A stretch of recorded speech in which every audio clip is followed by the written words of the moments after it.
Our enemies want to do this as the means of annihilating Israel's most important ally in the world, American Jewry. They want that bridge to burn and to make sure we suffer for it.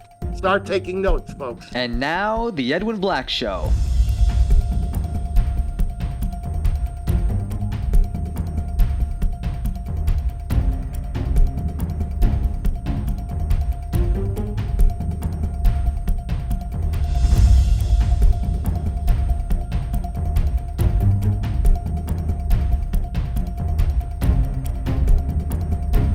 Sponsored by the Books of Edwin Black, available on Amazon and at booksellers worldwide.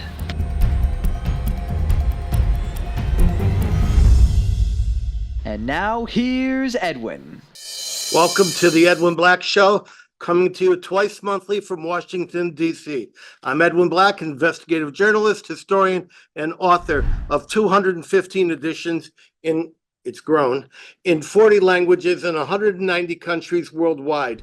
If you like what our show is doing, please spread the word. Subscribe for alerts at theedwinblackshow.com.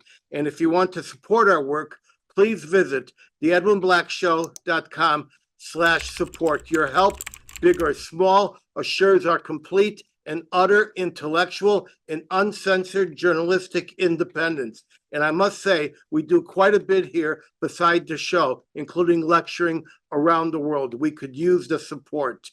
Today's episode is sponsored without any preconditions, requests, or stipulations by leading members of the Encino Jewish community and by Google Audiobooks, which just released the unabridged audiobook of my global bestseller, IBM and the Holocaust.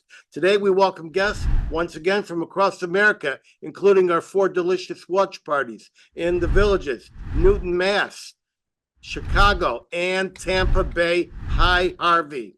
Overseas, I see viewers logged on from Australia and New Zealand, Holland, France, Italy, Spain, Portugal, Germany, of course. Hi, Tamara. Hungary, Great Britain, Canada, Mexico, Brazil, India, and Israel, plus other countries. If you have a question limited to today's topic, place one short sentence without a preamble in Zoom's QA feature, and I have quite a bit already submitted. The Edwin Black Show, along with our YouTube site, is global and fast growing, enjoying many tens of thousands of views. We speak frankly and without partisanship or tremor to a fragmented world seeking better understanding of our tormented past, our present very, very tense, and a future still uncertain. By the way, stay tuned for my special word of wisdom at the very end of the show, just before I sign off. We'll get to our disturbing, unwanted, and regrettable episode, Kristallnacht 2.0, Part 4 in our series. And this one is captioned, How They'll Do It. This in a few minutes after some brief announcements and then reports from the week. At the Edwin Black Show and our companion YouTube site, we have just released more compelling and hard-hitting episodes. The latest is the painful and unforgettable must-see and must-share World War I Why, which tragically ties a bloody and inexplicable war more than a century ago to all our problems in the world today, from the Middle East borders to Hamas itself. And we've also, just now, we're releasing Yom HaGirush, the most previous edition, in which I try to predict, with regret, where the next Jewish expulsion will be. Hint, it's not in the Middle East. My appearance tour continues. Next week, I will speak at the Hillcrest Jewish Center in Queens on what it means to be a historian in our very troubled times. Next month, I will be the first appointed historian scholar in residence for the International March of the Living, which will gather more than 10,000 people from many countries. First, I will lecture in Warsaw, then Krakow, then at the doorstep of death itself, the Auschwitz extermination camp, following which I will shuttle to Lodz for a presentation in the shadow of the infamous Lodz ghetto. Find all my appearances at edwinblack.com. facebook.com/events and let us meet up in your city. Please stand tall. I'm coming your way. Finally, I remind my viewers of a terrible, awful website you must know about, publishing the ghoulish videos from October 7th. This is the war crime documentation Israel will need to prosecute after the war. See it at Hamas-massacre.net before the deniers win their war of denial. I remind everyone that we are now in the midst of World War J.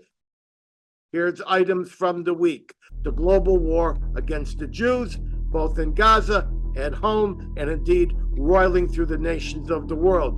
Bad news streams into my office every minute of every day. I've selected just a few of the bad ones. For every awful report, I've left out 20. First, to the Gaza war, where we see that the Biden administration, dominated by virulent Jew haters and Israel haters, has now sucked in Joe Biden himself. I point to the unintended tragedy of Israel accidentally attacking a vehicle containing 7 food aid workers. It's war. War is hell. War is terrible. And this incident was hellish and terrible. Israel did not intend to target the aid workers during a nighttime strike in a battle where Hamas fighters flood the hospitals and hide behind pregnant women to launch battles, and where food aid is hijacked by terrorists who commandeer clearly marked vehicles. The Pentagon did not intend to kill 5 children crushed when America's parachuted pallets dropped into Gaza. Similarly, it was an accident when Israel killed 5 precious Jewish hostages, believing them to be Hamas in Gaza. In Afghanistan, we did not intend to kill an innocent family of 10 in a white van. In fact, that video and that information was just released today in the New York Times. Or more than 800 people and perhaps as many as 1,750 civilians as a result of our own drone strikes. Biden has been silent during all those tragedies. But earlier this week, Biden issued a rare public statement of rage.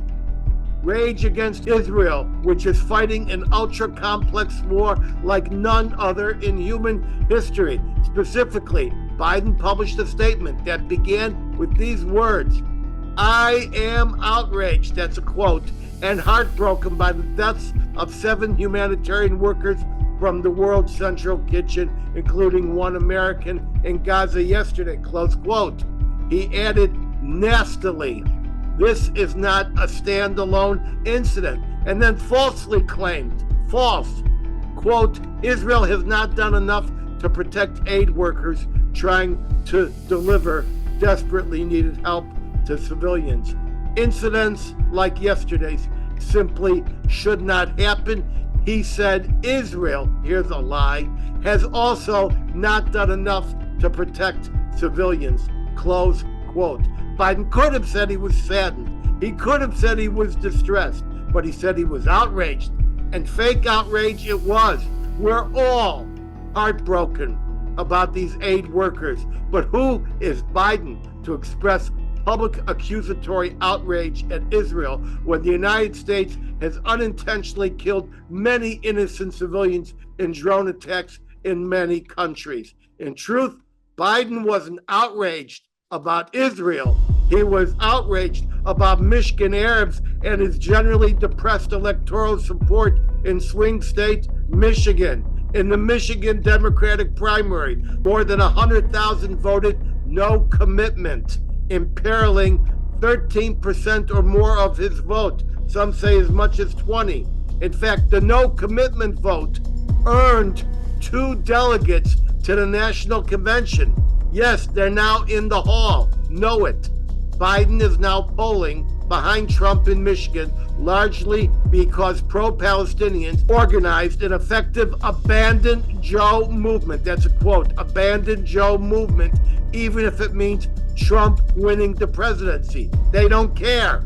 It's Biden that they care, and they care not to support him. And it's not just Michigan, it's across the country. More than 30 Palestinian, Muslim, and Arab groups in Chicago rejected the White House's request for meetings in the days ahead of the Illinois primary. In Minnesota, more than 86,000 Somalis can vote on this issue. They're being rallied now. In Wisconsin, more than 47,800 people cast uninstructed votes in the state primary, more as part of the anti-Biden protest. So effective is the Arab and Muslim boycott of Biden that the re-election campaign has been unable to meet with key Muslim leaders on the ground.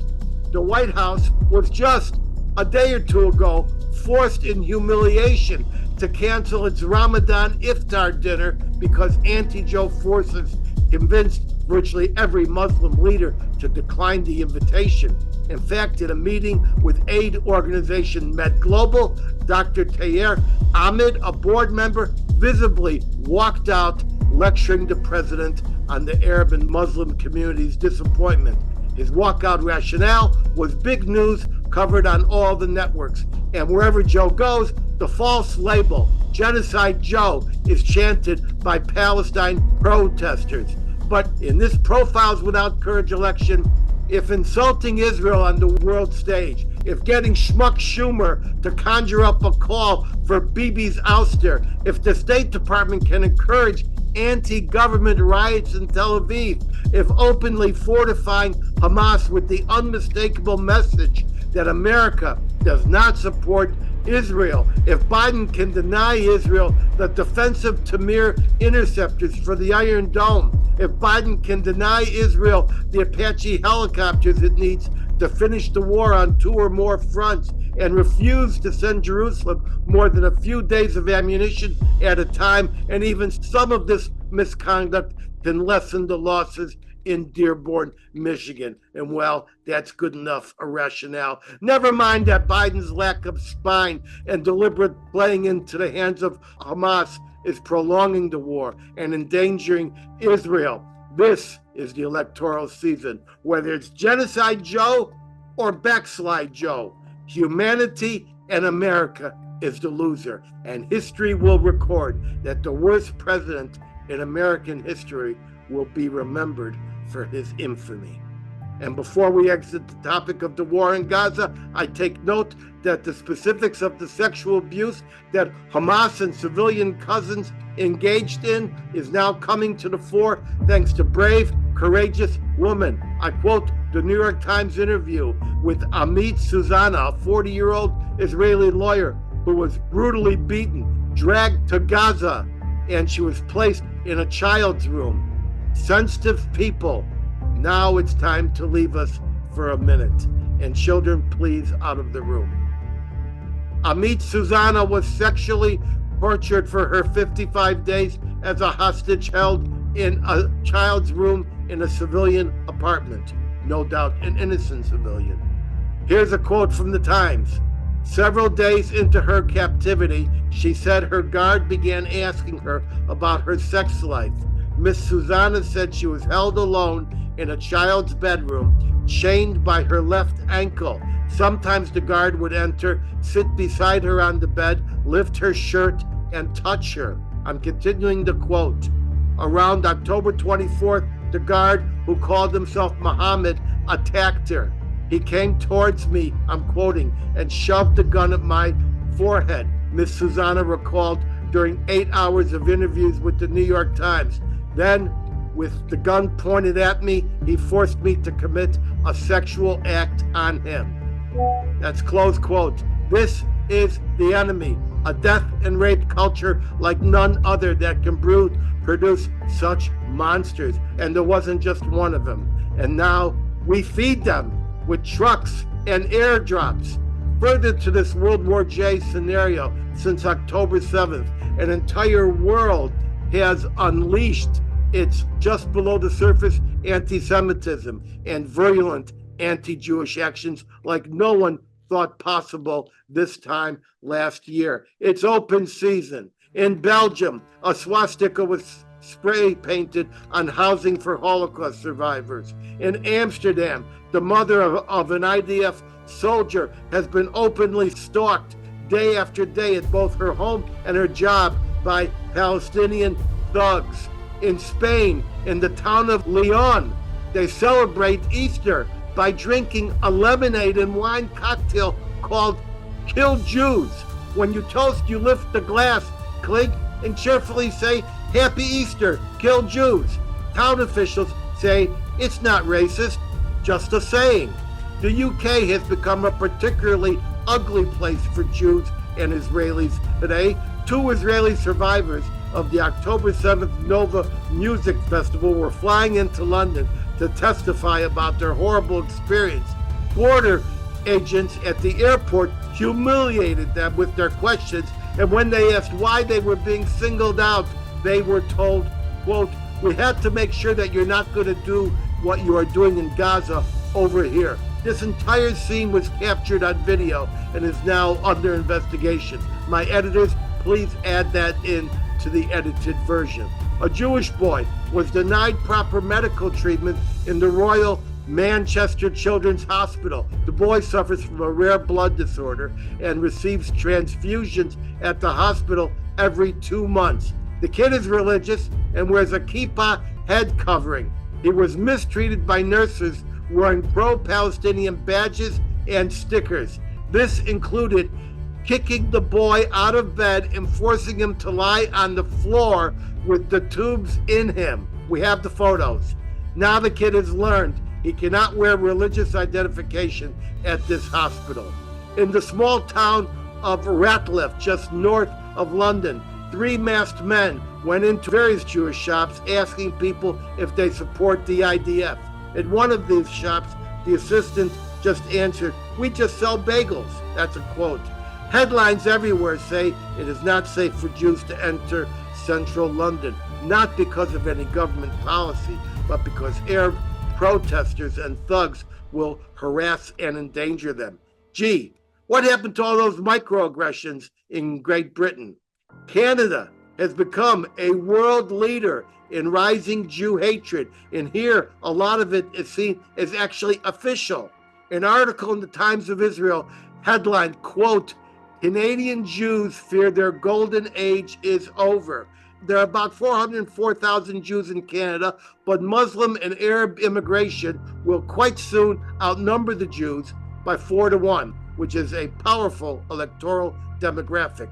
Kosher meat production is now illegal in Canada, enforced by the Canadian Food Inspection Agency. Meanwhile, the production of halal meat for Muslims continues intact. And yes, Canada just banned weapons exports to Israel. One Canadian was quoted saying, quote, the reality is in Montreal, if you are visibly Jewish, you're not safe, close quote. Last month, a Canadian movie theater in Hamilton, Ontario, postponed indefinitely a Jewish film festival due to unspecified, quote, security and safety concerns. In November, bullet holes were found on the facades of 2 Jewish schools in Montreal. At the city's Concordia University, 3 people were injured and 1 was arrested that month following an alleged assault against pro-Israel students. A professor from the University of Montreal, Yanis, was suspended for allegedly shouting at a female pro-Israel demonstrator from that school, quote, go back to Poland, or a Montreal synagogue was firebombed. And as I say, bullets have been shot at very many of their schools. A Jewish-owned grocery store, by the way, in Toronto was the victim of arson as well. Anti-Semitic incidents represent the majority of hate crimes in Canada, where Jews constitute only about 1.4% of the entire population. Frank Dumont, the previous CEO of B'nai B'rith Canada, admitted, quote, nothing is off limits anymore. Synagogues, Jewish schools, Jewish institutions, they can all be under attack at any given moment, close quote. Media and community critics lay the surge directly at the doorstep of Justin Trudeau and his policies. They say Trudeau has succumbed to the will of a growing anti-Jewish political base. More than 1,000 Gazans have been granted admission into Canada. Pay attention to that last observation. Canada is not alone in top-down anti-Semitism. In South Africa, Jews are under siege. The government has accused Israel of genocide in the International Court of Justice, which is a contract arbitration court with no power, but why not? And South Africa promises to prosecute any Jew, including its own citizens, who come onto South African soil after serving in the IDF. The last El Al flight from South Africa to Israel lifted off a few days ago. South Africa, a country I struggled to assist in prior apartheid years, is now dominated by Muslim agitation. The idiot president of Brazil, Luiz Inácio Lula da Silva, has just issued a formal declaration that Israel is guilty of killing 12.3 million children in Gaza during the last 6 months. 12.3 million. This claim is about 375 times the bogus number of deaths that even Hamas has published. Now that bogus number is a real Lulu, even for the goofy president, Lulu. If you think Brazil has got a Lulu, let's look at the United States of America, which is becoming the United Jew Hates of America. Campus report, and this is just a sampling since we last met. At Harvard, an epicenter of hatred, the law school passed a resolution falsely stating that Israel is guilty of genocide. Remember, folks, military action and self-defense is not genocide. It's war, especially if the other side starts it. But this Harvard measure was adopted in a rush without proper procedure for a questionable amendment to the Constitution allowing secret votes. It passed 12-4 with 3 abstentions. This radical law school is just emblematic of the fascist trend in law schools across America. Pay attention, Nat. At Georgetown Law, students invaded classrooms with red hands, invoking the memory of 2 Jews publicly lynched when they made a wrong turn into a West Bank town, and the killer waved his bloody hands in excitement to a cheering crowd. At Berkeley, the local chapter of Law Students for Justice in Palestine published a cartoon of their own Jewish dean, Erwin Chemerinsky, with a fork and a knife covered in blood, under the caption, quote, "No dinner with Zionist Shem while Gaza starves," with an exclamation mark, close quote. Remember, these students will soon become America's most prominent attorneys, judges, law clerks, and perhaps even state and U.S. Supreme Court justices. You can judge them now, but watch out, they will be judging you soon. At Columbia, the epicenter of campus hate, a rally was held for Hamas, which is like holding a rally for ISIS. In a video, Columbia senior administrative personnel were questioned over and over again before they reluctantly admitted that Hamas is a designated FTO, that is, a foreign terrorist organization. In one such rally, the speaker can clearly be heard calling for terrorism on Ramadan as a religious undertaking. Cornell University is now so unsafe for Jews that a brochure was sent to all high schools in New York City area warning Jewish students against applying to Cornell due to campus anti-Semitism. At Smith College, groups of chanting Palestinian thugs seized the administration building for days, demanding action against Israel for the false claim of genocide. When they finally dispersed, the dean refused to take any action against the disruptors. Freedom of speech and the free exchange of information, which the Jews need, has been crushed. Last week, Indiana University forced the local Hillel to postpone a speech by Musab Hassan Youssef, an Arab who supports Israel's action in Gaza.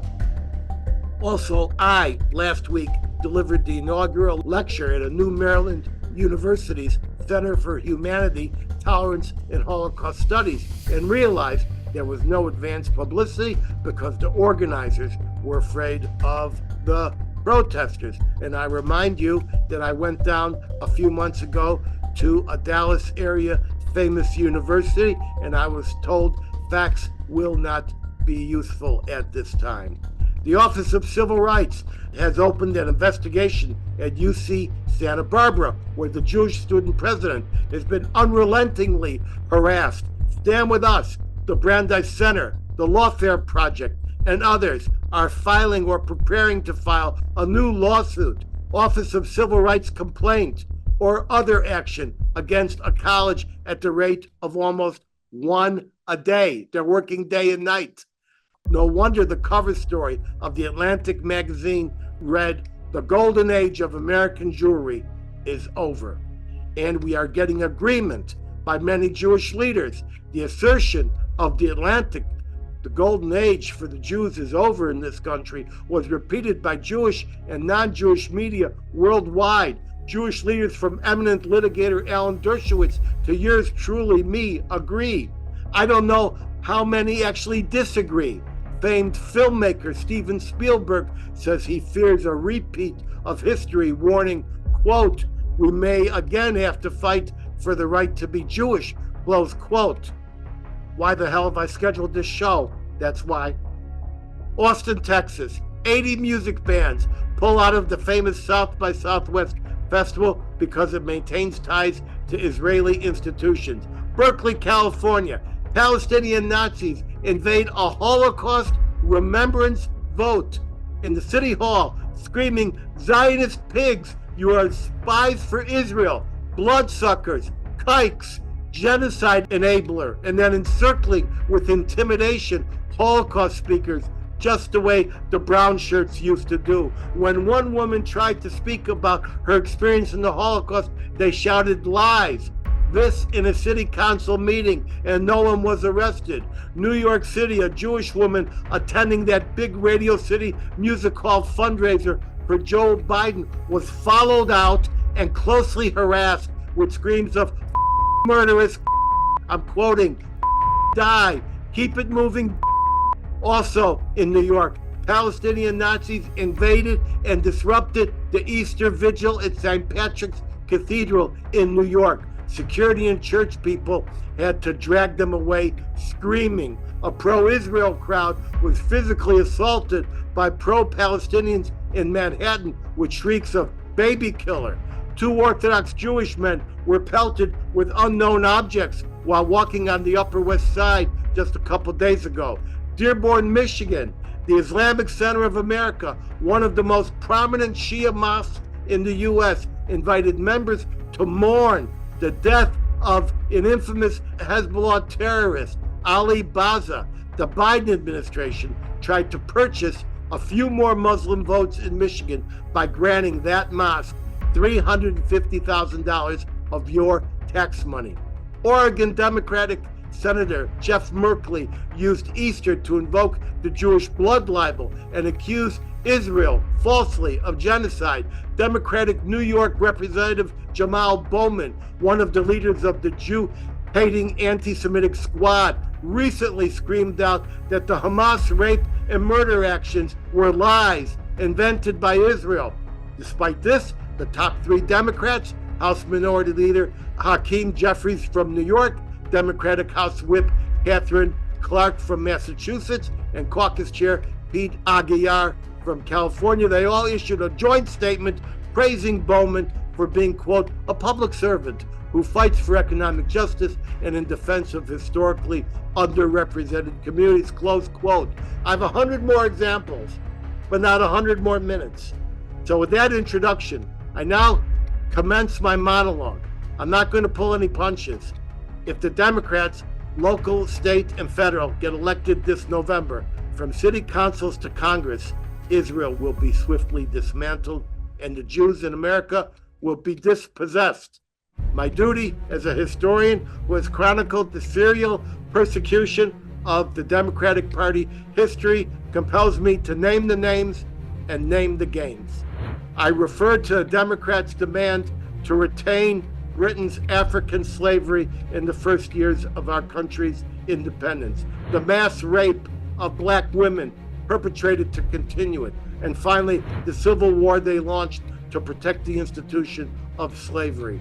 I referred to the dispossession of Native Americans, known as the Trail of Tears. I referred to the inhumane normalization by Democrats of lynching black people and burning black people at the stake. It was a regular occurrence. I referred to the Democratic Jim Crow policies that perverted local laws with segregation and second-class citizenship.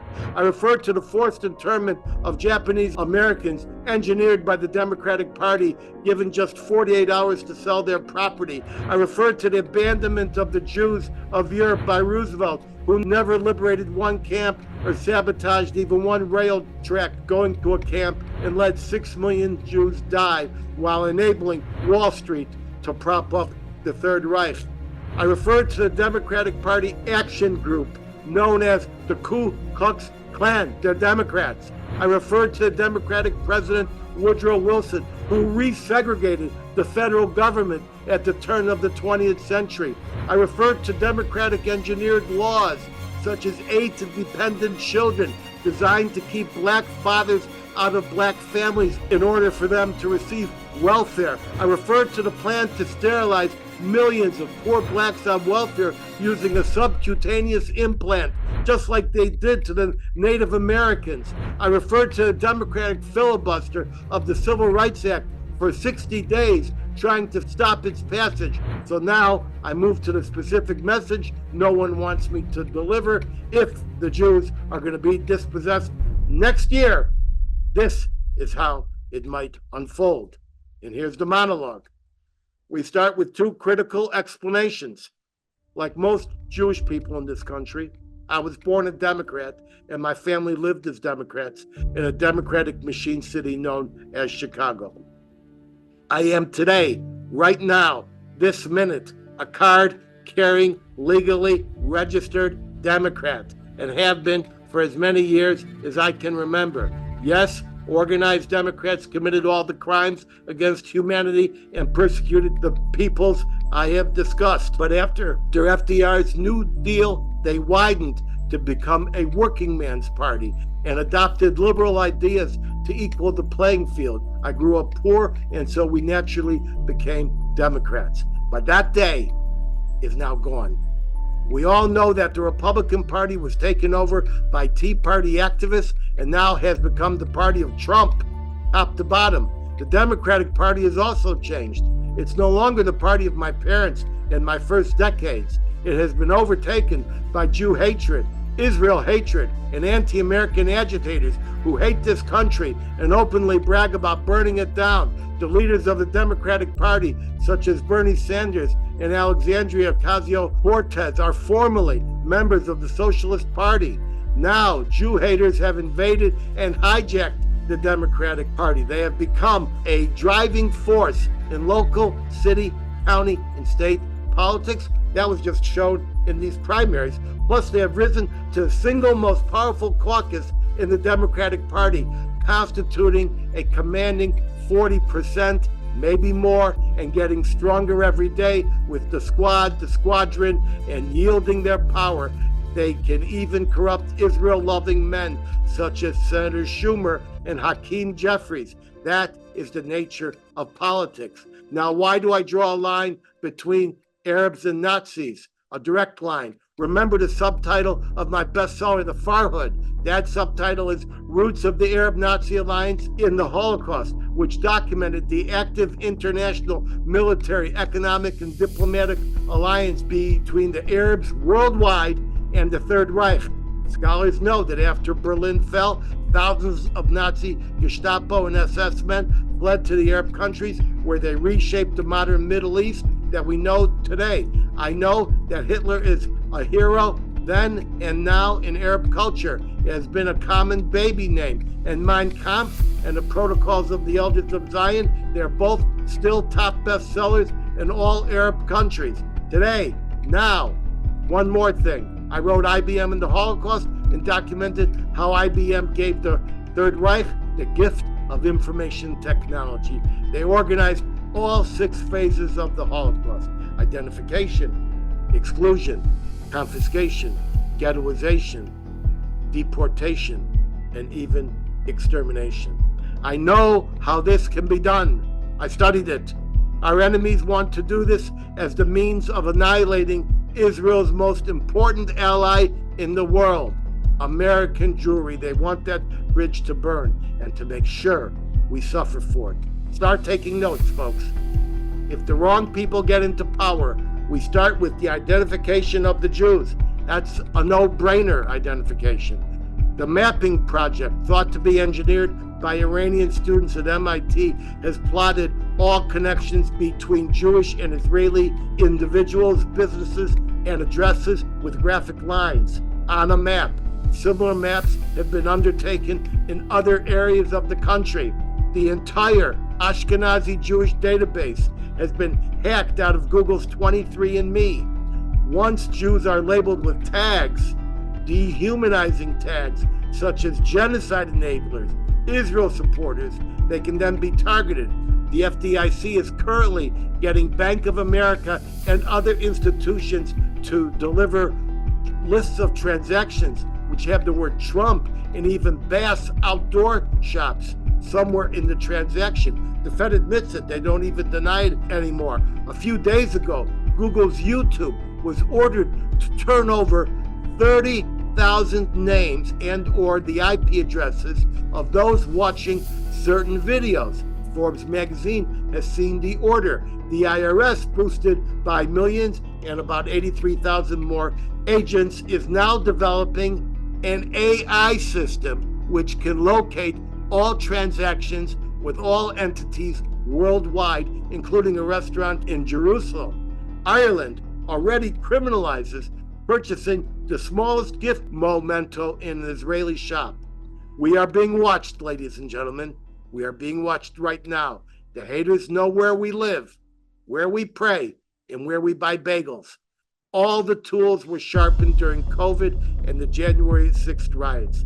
It won't be long before the agents join synagogues to get the directories, just like we did after 9/11 when we infiltrated all the mosques. Step 2, exclusion. IBM ran the names of all Jews identified in census and registration against professional society rosters and association lists. Then all those lawyers, doctors, and teachers were expelled by their association. Is there anyone in this country who does not know how swiftly cancel culture and prohibition culture can operate in this country? Nat Lewin is one of America's most distinguished attorneys, yet he could not get a job in a law firm because he was Jewish. He can confirm that later. Ditto goes for Alan Dershowitz and many other distinguished Jewish attorneys. Number 3, confiscation or pauperization. Frivolous lawsuits massively increase costs for security at synagogues and Jewish centers, especially on campus. We see that now at every Hillel and synagogue in the nation, and even my own appearances before Holocaust groups. Add in weaponized prosecutions under the Foreign Agents Registration Act, known as FARA. Even if you gave a donation to a hospital or the local federation which supports Israel, does anyone not think prosecutions have not been weaponized in this nation? Now add in special assessments for certain reasons in Jewish neighborhoods. Now also add in once more eminent domain, land use, and zoning law to exclude and seize Jewish synagogues, homes too large for one family, and other very important community reasons. Eminent domain was used to seize property at the California beach when a black man tried to move in. The government forced out traditional Appalachian families when it decided to make a Democratic weekend retreat at the Blue Ridge Mountains. We know how to do this. And finally, we will see monumental cash penalties in such cases. I heard a rumor that a New York man was just fined $500 million for a victimless crime, and they are ready to seize his property, but he got his bail reduced just in time. Number 4, ghettoization is the next on my list. We have had ethnic neighborhoods in this country forever. Every large city has its Jewish neighborhoods, as Jews are financially ruined and street threatened at every corner by Palestinian thugs. No, they won't chant Judenraus as they did in Berlin. Instead, they'll say Jews out, as they have done in Berkeley and the University of Michigan. As they do, Jews will by necessity relocate to the densest parts of established Jewish neighborhoods where they can take up residence in emergency housing established by the federations or their relatives. That is a common occurrence, but at some point, Jews will all be marked, pauperized, and forced out. We did it to the Japanese. We did it to the Indians. And in 1938, Connecticut Governor Wilbur Cross, backed by his legislature, approved a Carnegie Institution plan to go door to door, identify those whose ancestry was not blonde and blue-eyed, seize their property, and internally deport them to the Ozarks, and eventually, when overcrowding achieved critical mass, exterminate them with gas. I have it all documented in my award-winning eugenic bestseller, War Against the Weak. Let's go to the next point, deportation. Here we differ in the Nazi plan that IBM organized. We will not be deported to concentration camps or reservations, as was done to the Indians, the Japanese, the Appalachians, and to poor blacks who were constrained to neighborhoods. Jews will make their way to Florida, Texas, Mississippi, and other Christian majority states where Jews are seen as a people to cherish. Arab Nazis will hasten the process. Yes, we may see some group buses or some car convoys. Philip Roth predicted that in his book and movie about an alternative history to America. But many will emigrate to Israel. That is being widely suggested here, openly debated in Canada, and in progress every day in Europe, as Jews set new immigration numbers in Israel despite the war. We will enjoy relative safety in the safe American states, such as Florida, until weaponized hate state judgments are entered into safe jurisdictions to seize our assets there. I heard a rumor that a trumped-up prosecution in New York secured a $500 million judgment against a man and then threatened to take his house in Palm Beach. Folks, they will have this down to a science, and real soon. So even self-relocation or ghettoization will not be safe. The last one, number 6, is extermination. No, we won't see gas chambers, even though Ohio tried to pass the first public gas chamber law in 1906, and the best minds in eugenic science at Harvard suggested it. We won't see the type of sterilization the Supreme Court under Oliver Wendell Holmes approved against 90% of Americans. Instead, we maybe, it's might and maybe, see a replication of the initial Nazi plan. Transfer all the Jews to Jewish Palestine and then hook up with the Arabs to kill them there. Remember, I wrote the book, The Transfer Agreement.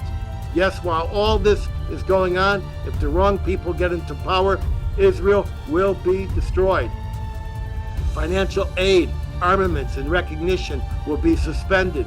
The U.S. will use its power in the Security Council to declare Israel a pariah state.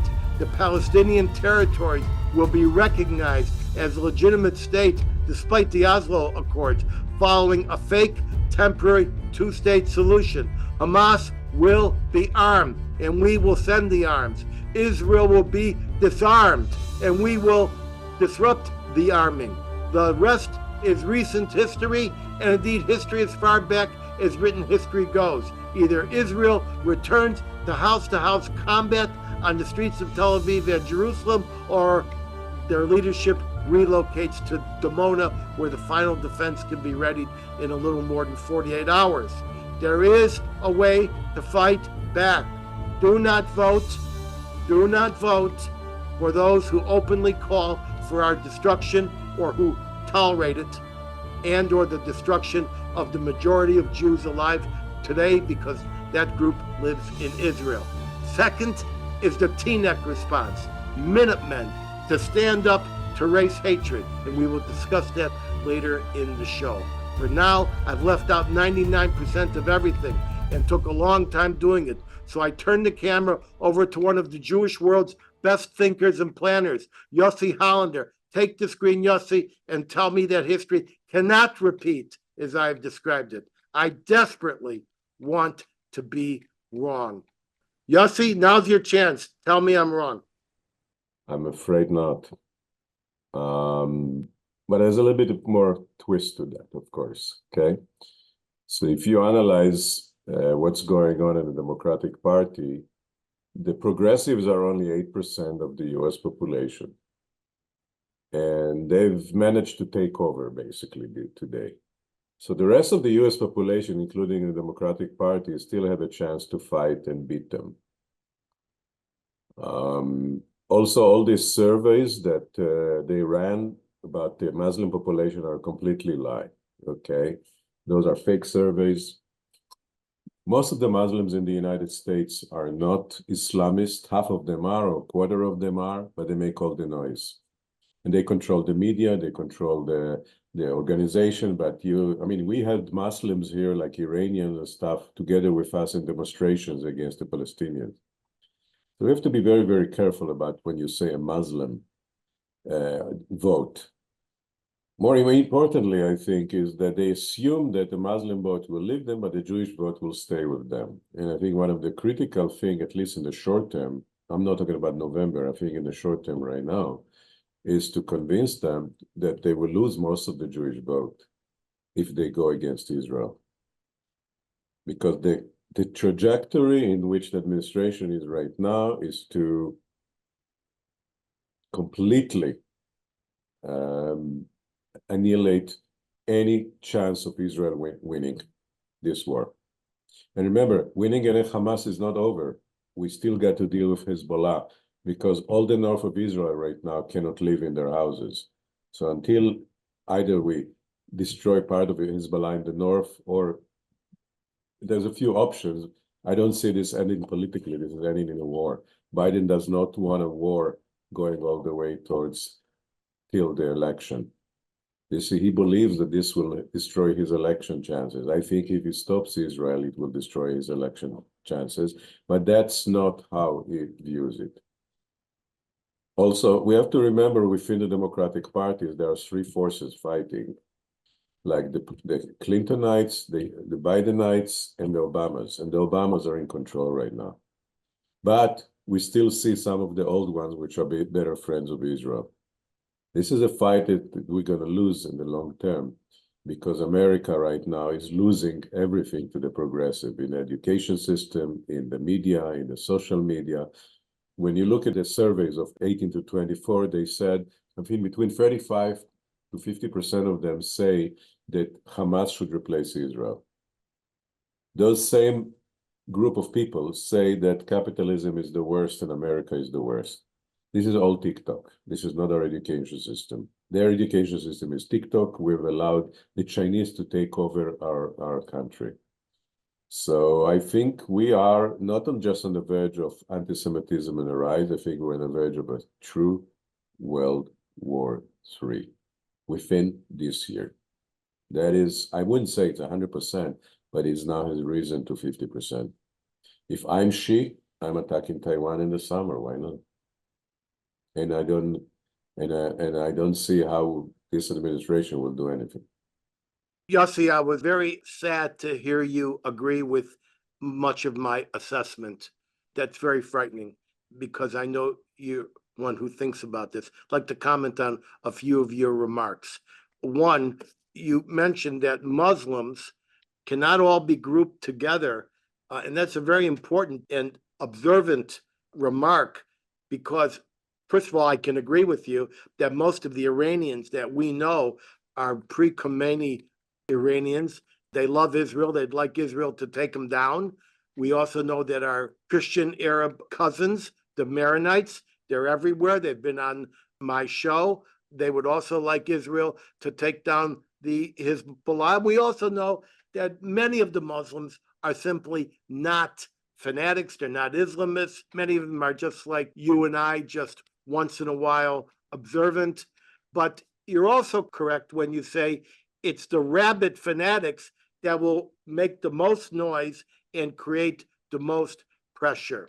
So that's correct. I was also very unhappy to hear you remind our viewers that while America supports Israel now and the numbers are our way, that's if you take the whole community. But if you look at the 18 to 24 age bracket, and this bothers me a great deal, and the Hamas Democrats are very aware of this, they, in the majority, think that Jews and Israel are terrible things, that they should disappear, that Israel should disappear, that Hamas was right to do it.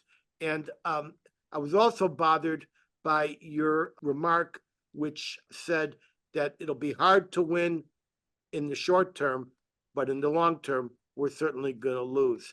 I know that, and you know that, and today we're admitting it to each other in front of everyone. I want to add something that I think is it's a low probability. A radical administration after 24, if there will be, which if Democrats win will cause the split of the United States. Yes, I think many people. It will be very interesting to see what happens then with the Jewish population. They may be like always, they need to move. Yeah, that's right. And that's why I'm talking about relocation. And of course, this was what was going on in Germany. People moved from Germany to Poland, and then from Poland to Czechoslovakia, and then from Czechoslovakia to Paris. And they were found everywhere along the way. Some of them escaped to Israel. All right, I've never been so distressed to be in agreement with you, because it shows what we're talking about. So now I'd like Nat Lewin, a distinguished jurist who deals with constitutionality. And Nat Lewin is one of those men who would have fiercely disagreed with me a year ago and said, no, our laws, our constitution, our judicial system makes it impossible for what you predict to come true. Nat, open your camera, open your mic, and first answer the question. When you got out of law school at the top of your class, could you get a job at any law firm because you were Jewish? No, but that was because I was both Jewish and religiously observant. There were law firms that were partly Jewish, famous law firm of Judge Rifkin, for example. But when I told them that I observed the Sabbath, they said, no, I couldn't get a job there. But most of the New York law firms simply would not even interview Jewish lawyers.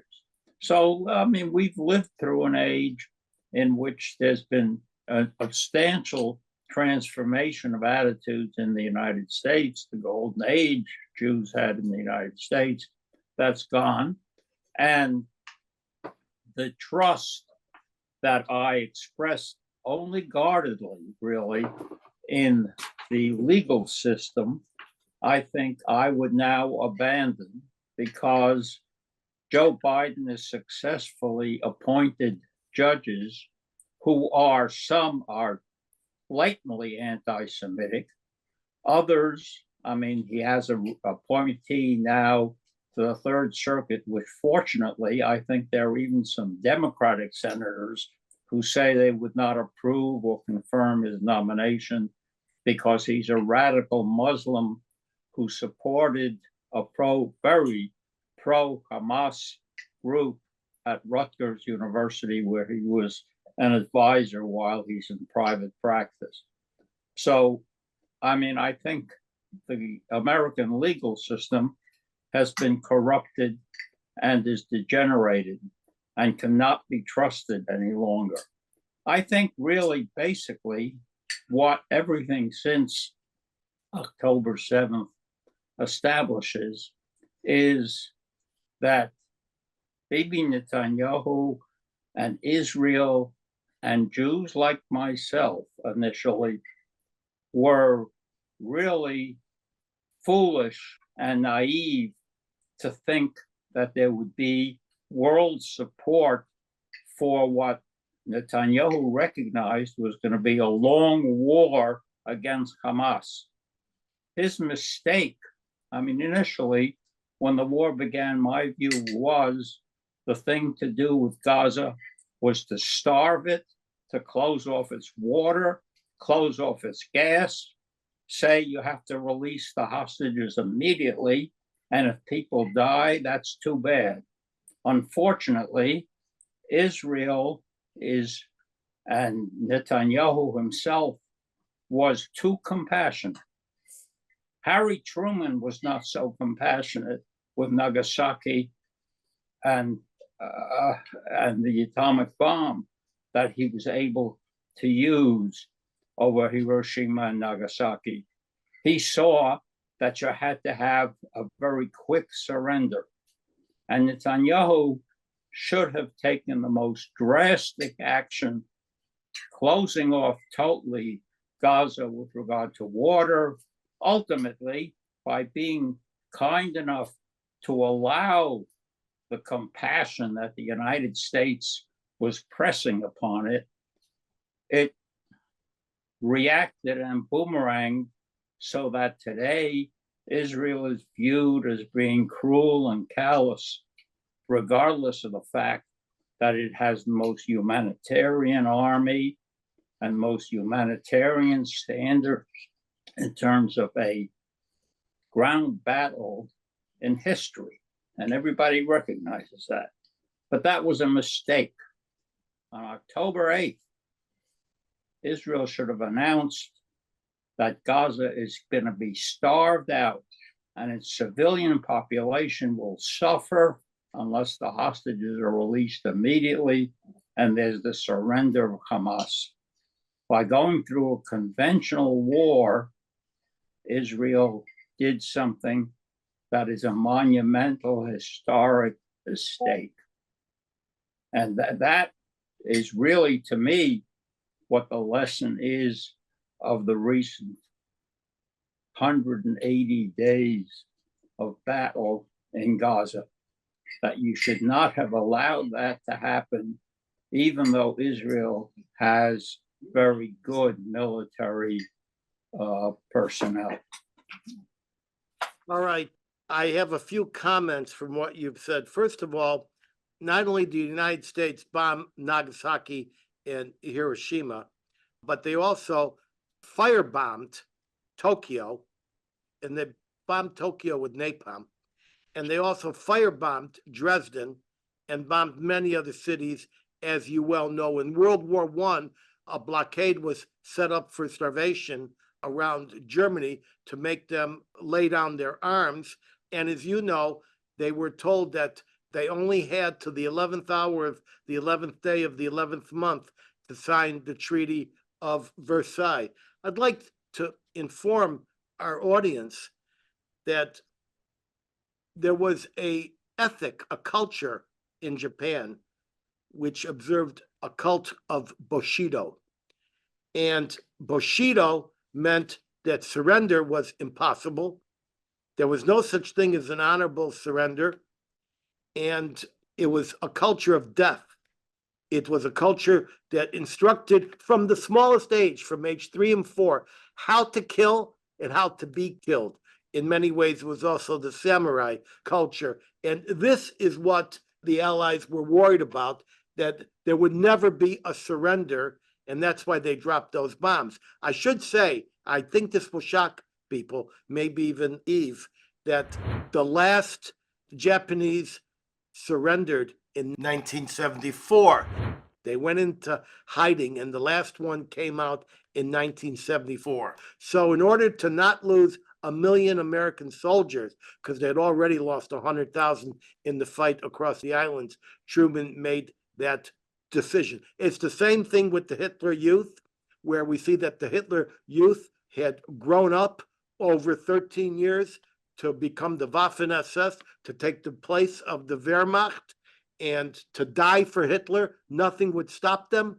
They were killers, and even the ones down to age 8, 9, and 10 were in the final Volkssturm and were manning cannons against the Russians face to face in Berlin. And I mention this because that's how it actually is in Gaza. Since 2006, a generation has grown up which has been trained to be shaheeds. Their parents are proud of their death. They all want to be martyrs. And so this is why so many of the victims, the hostages, are telling us, I was held in a doctor's home. I was held by a civilian. I was tortured by kids. This is why my own screenshot has a picture of a young kibbutz boy held up like this by other kids who are tormenting him. me add too to that, that you have to learn the lesson of Bernard Lewis, which is being communicated these days by Harold Rode, that any sign of compromise or compassion is viewed as weakness by Islam, by the Muslims and the Palestinians. And therefore, by compromising in some way and doing things that you think are kind and humane in a Western sense, you are really simply saying to the Palestinians, to those in Gaza, I'm weak and you should clobber me some more because I will give up. And I think that the concept you're referring to is the strong horse, and people in this country cannot imagine, but the countries of the Middle East are basically tribal, and they want to align with the best tribe, and they believe compassion is not an element of man to man, but God to man. And I also want to just close this off by saying that Hamas uses civilian and non-combatant casualties and destruction as a strategic weapon. They love it. That's why there's 750 kilometers of military tunnels in Gaza and not even one bomb shelter. Let me just ask you a quick question. Do you think it's possible that the scenario that I laid out and the scenario that Yossie is not willing to preclude is possible in this country of laws? Yes, of course it's possible. I mean, you say you're going to Lodz. I was born in Lodz. We left Lodz over my father's protestations because he was a member of the city council of Lodz, because my mother anticipated what Hitler would be doing from reading about Kristallnacht and what was going on in Germany. And she therefore compelled us to leave and to flee Poland. That's the only reason I'm here today. Otherwise, I would have been in a gas chamber. Okay, so I want to give an alternative. While we will lose in the long term, as Yossie unfortunately has confirmed, I believe that there are some short-term tactics that we can adopt to prevent our dispossession and Israel's destruction. And remember, Israel's not summer camp just over there. It represents half the Jewish community on this planet, and about 70% of the Jews in this country have relatives in Israel. One is, unfortunately, if you believe in the political science and you believe in the history, then you must say that no Democrat, especially local, county, state, or national, should be elected to forestall what is happening. But I also need, even before the election, I need it tomorrow. I need it tomorrow. And I know Yossie wants it and others want it. I want what happened in Teaneck, New Jersey. I want Minutemen. I want Jews to get off their ass, stop listening to me complain, and get out on the street to face down these people who are harassing us. One point, Edwin, what you are saying is really what, of all people, Mayor Kahana, Zichrono Livracha, was saying years ago. Yeah, but he didn't say it as nicely as I did. So we turn ourselves to Juda. Juda, you're in the Teaneck area of New Jersey.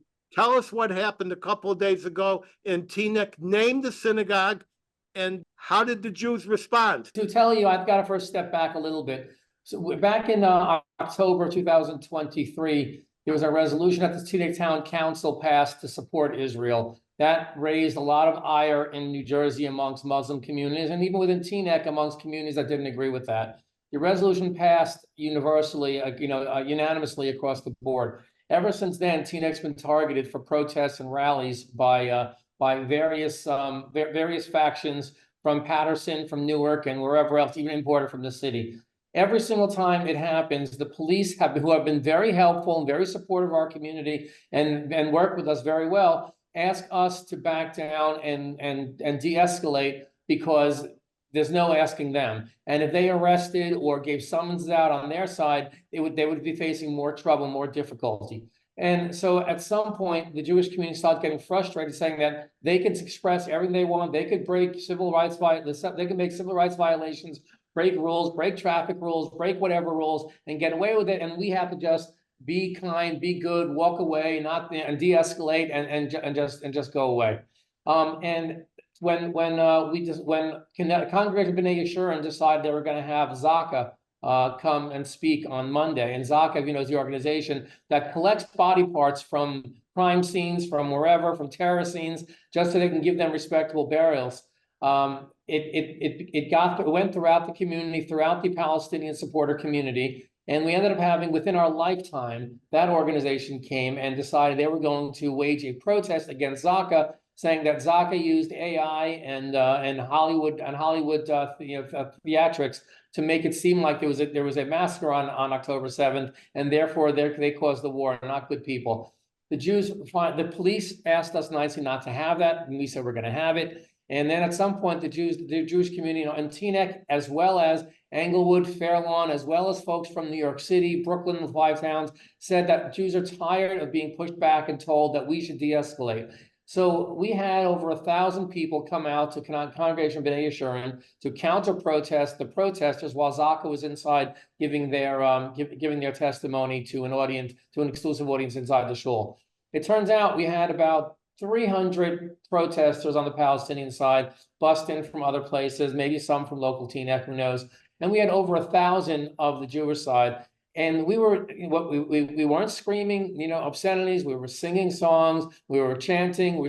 And actually, at some point, the cops asked us if we can. At 9:30 at night, they go, "Can we wind it down? Shut up the speakers and all." And the people said, "Until the other faction leaves, we're not shutting up. We're not going to go. We're not going to be the first ones to leave this time." So finally, we broke out in the Star Spangled Banner. And the Palestinian supporters at that point started quieting down because we got really loud, and then there was TV cameras there, and it might not look good if they're shouting down the Star Spangled Banner. So they started calming down. As soon as they started calming down, the police started moving their line further and further away, you know, just walking in lockstep and pushing them back, and that pretty much ended the protest at 10 o'clock at night.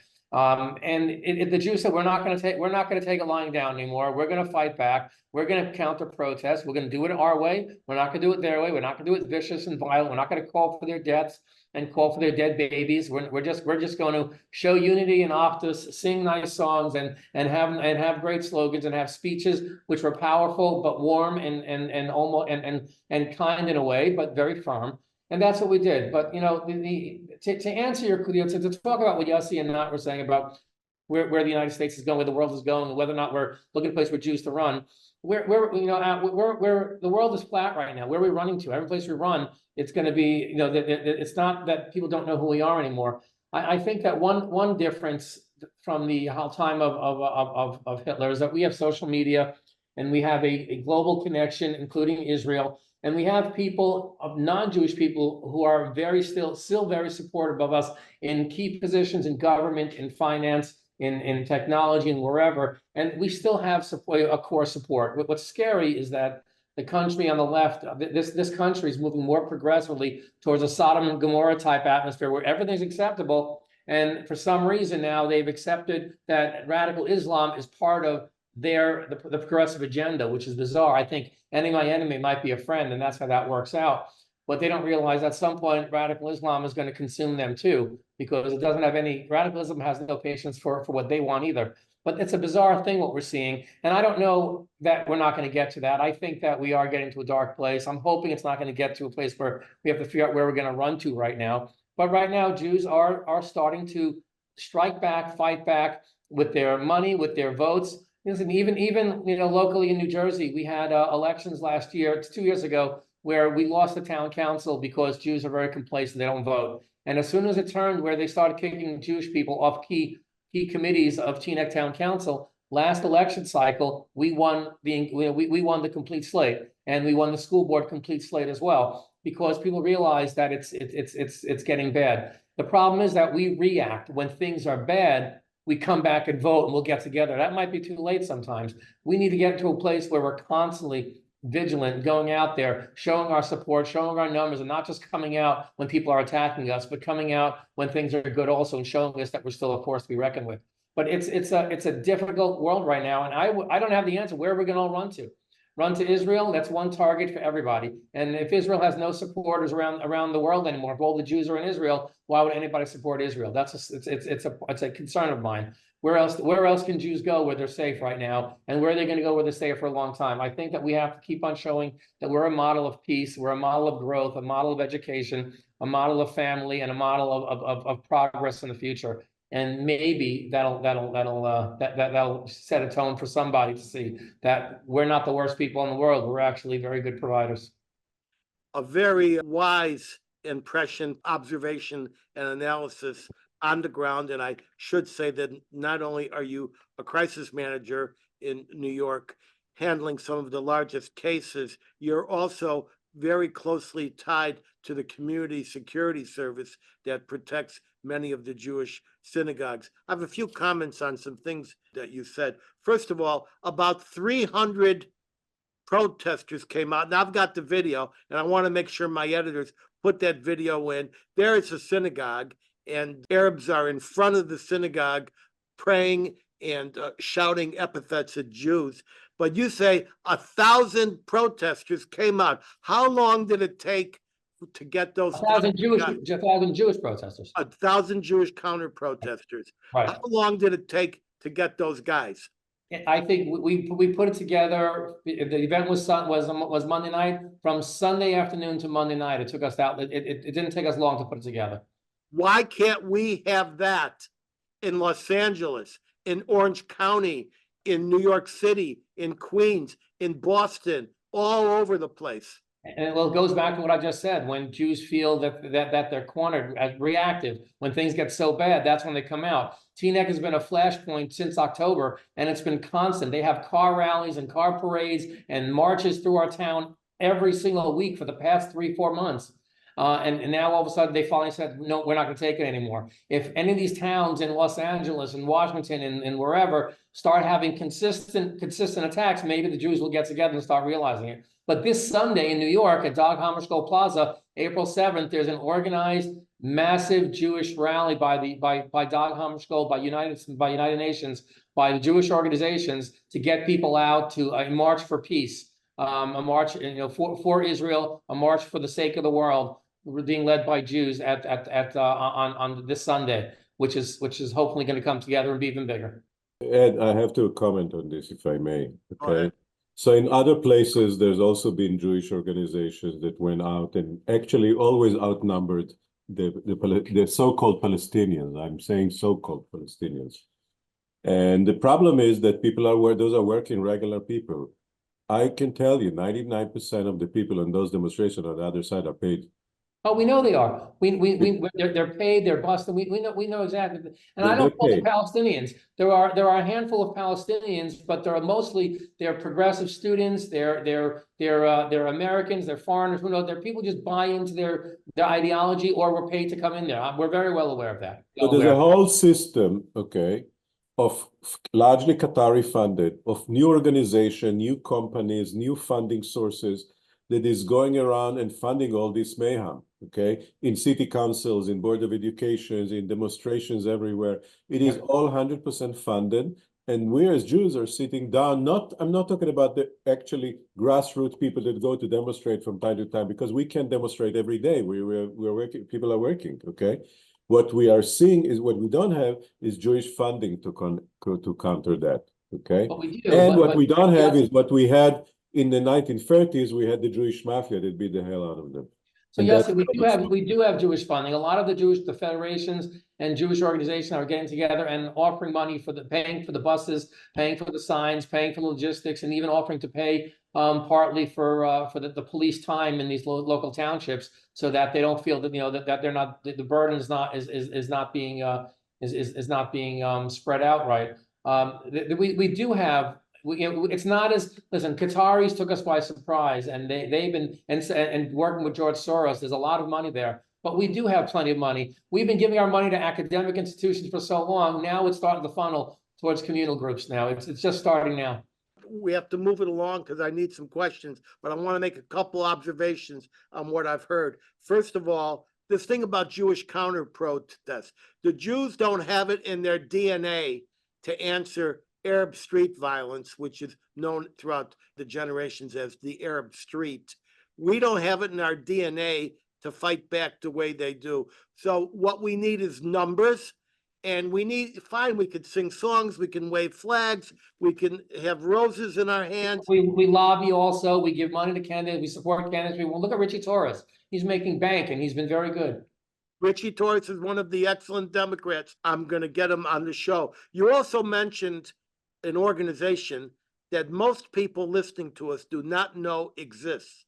You said Within Our Lifetime, WOL. Insidious group, a Soros-funded group, I believe, partly Qatari also. And its head, she was there. She was there Monday night. She is nasty, but and their whole method of protesting is to get arrested, push the envelope, and get themselves arrested and captured on camera. But I got to tell you, because of what happened Monday night, and it was so well organized on our side and so calm on our side, every single press story that came out, with the exception of Al Jazeera, came out fairly positive for us that we were being peaceful and harmonious. The other side was getting rancorous.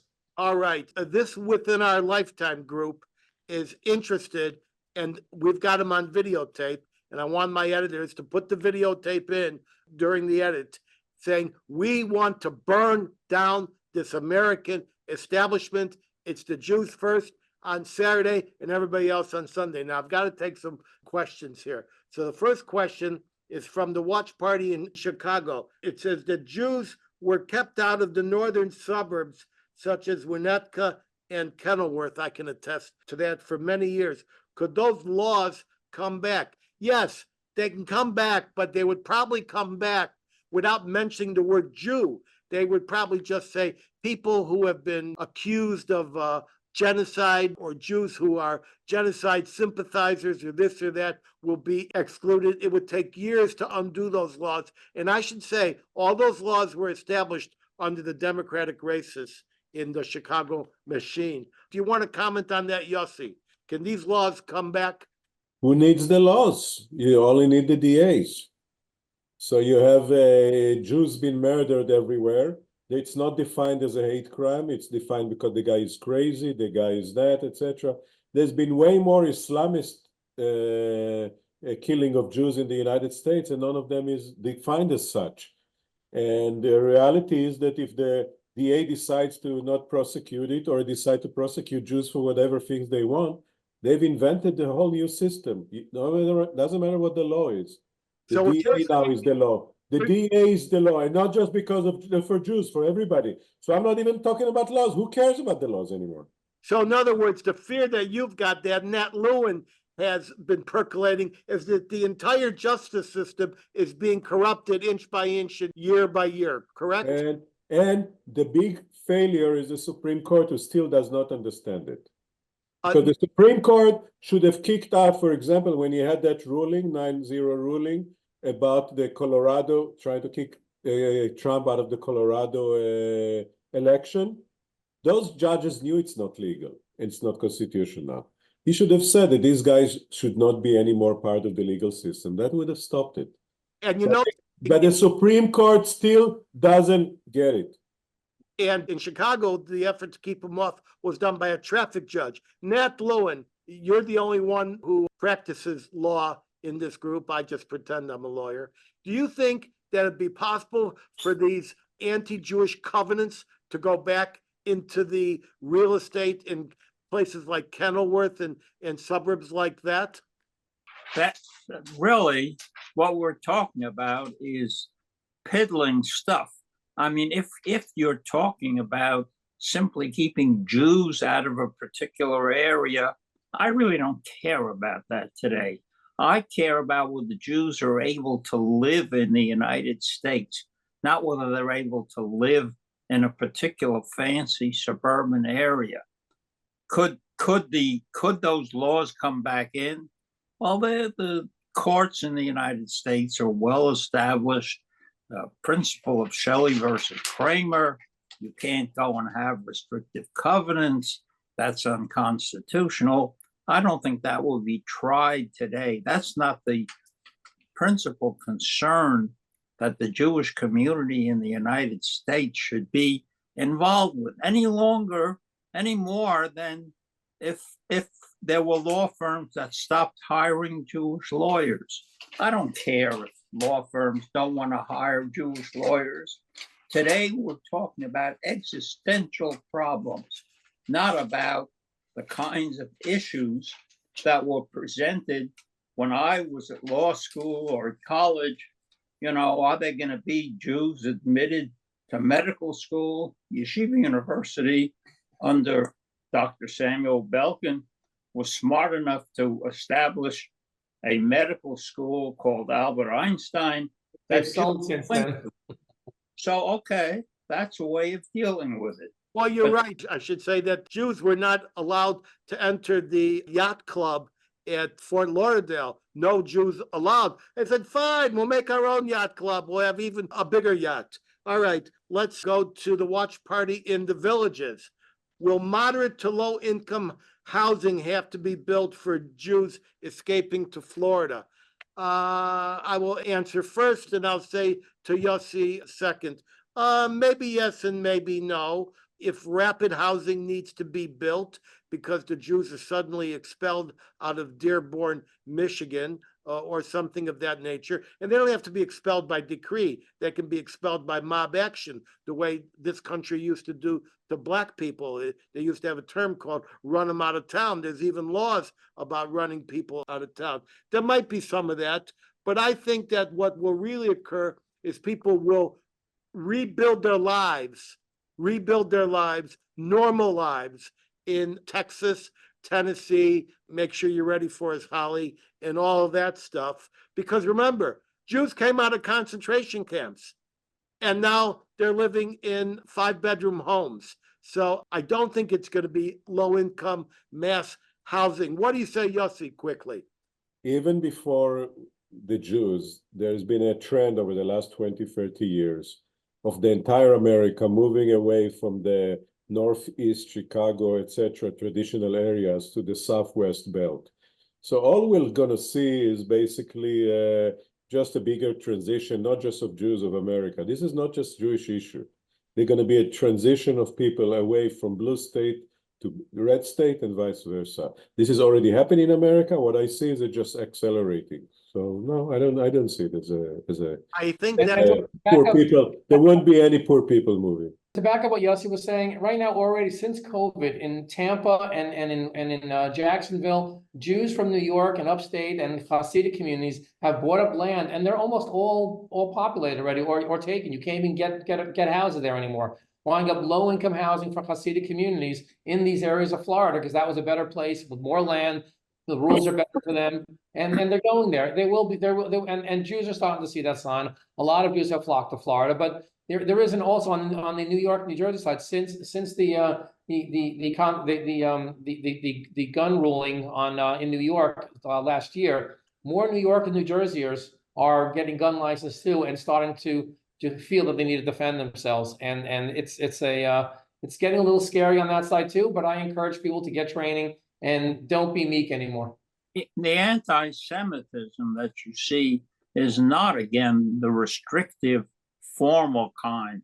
Right. It's the fact that there are now very many less Jews at Harvard, very many less Jews in important positions in corporations, very many. In other words, the anti-Semitism takes the form of discriminating in a quiet way, which results in a diminution of the number of Jews. When I went to the Harvard Law School, there were a lot of Jews at the Harvard Law School. Now they're down to, I don't know, 10, 15% in the Harvard Law School. That's not based on their merit. It's based on the fact that Harvard has now got an anti-Jewish, anti-Semitic attitude to keep out the Jews. They don't publish it, but they do it.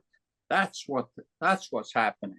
All right, let's take a question here from the watch party in Newton, Massachusetts. How will local democratic politics against Jews impact national democratic politics? That's easy. The local democratic politics will, the Nazis had a term for this. It was called Druck von unten, which some of us may know, Nat knows, means pressure from below. And what they've done is they've seized control of the city councils, the boards of education, the voting commissions, et cetera, et cetera. They will become parts of the Democratic national delegations that will stage the siege of Chicago in August. It's going to be a siege. The Democratic convention will be under attack from outside and from within, and it will be something to behold. 30 seconds. Yossi. So just to give you the misunderstanding of what's going on locally, and that's kind of an interesting thing. So the biggest issue in Michigan, for example, is they're all wrong.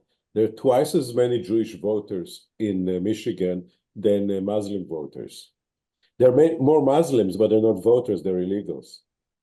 And Trump is promising to deport them. So I'm not so sure they won't vote against Trump, as no matter what they say right now. Okay. The big issue in Michigan which is actually the UAW, which is totally neglecting now Biden because of his car policies, EV car policies, which are gonna actually lead to what Trump called the bloodbath of jobs in Michigan. So everybody in Michigan makes his own calculation, and that's why he's losing Michigan. But it's always easier to blame the Jews for why you're losing Michigan. Okay, so look, I want to talk more, but we're running out of time. We could talk another 2 hours. I think Yossi predicted that this would be a 3-hour show, but we just can't do it. So I'm going to do a lightning question, a 2-part question to my 3 eminent thinkers. I just want a yes or no. I don't want anything but a yes or no. I'm going to go to Yossi first. Yossi, is the golden age for Jews over in America or not? Don't know. Depends on the Jews. Yeah, that's right. And remember, the biggest enemy of the Jews is who? The Jews. The Jews. The Notori Karta now.